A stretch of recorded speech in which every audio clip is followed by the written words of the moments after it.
Баршаңызға сәлем достар. Бүгін біз беляши дайындайтын боламыз. Өте дәмді, нәзік болып шығады. Міндетті түрде осы рецептпен жасап көріңіздер. Видеоның соңына дейін қараңыздар. Каналыма тіркелмеген болсаңыздар тіркеле кетіңіздер.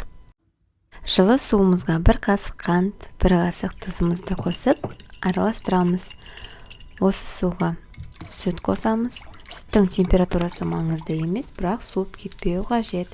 1 үлкен қасық ашытқа, бетін жауып, ұнымызды електен өткізгенше демалдырып қоямыз. Ал бос шынымызға ұнымызды електен жақсылап өткіземіз.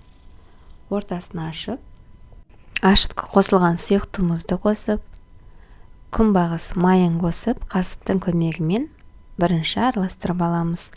Кейін қолымызды майлап, қамырды біріктіретін боламыз.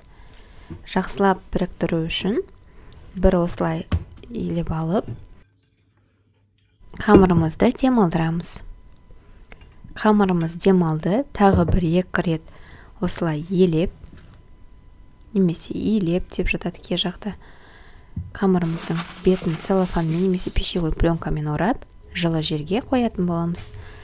41 сағат көлемінде осындай болып көтерілуі қажет. Мінекей менің қамырым осындай үлпілдек болып көтерілді. Целлофаннан босатып, қамырымызды шығаратын боламыз. Ол үшін біз ең алдымен қолымызды майлап аламыз. Себебі қолымызға жабысқақ болады, өте нәзік қамыр болғандықтан.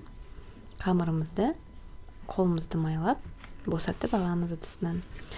Видеода көріп тұрғандарыңыздай қамырларыңызды тындырып, бірдей бөліктерге бөлетін боламыз.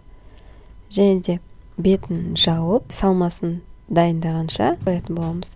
Салмасына менде бұл жерде сиыр еті, яғни фарш. Оған 2 дана сарымсақ қостым, тұз салдым, және де қара бұрыш сауып, жақсылап араластырдым. Сіздер қалауларыңызша өздеріңіздің сүйікті дәмдеуіштеріңізді қоссаңыздар болады.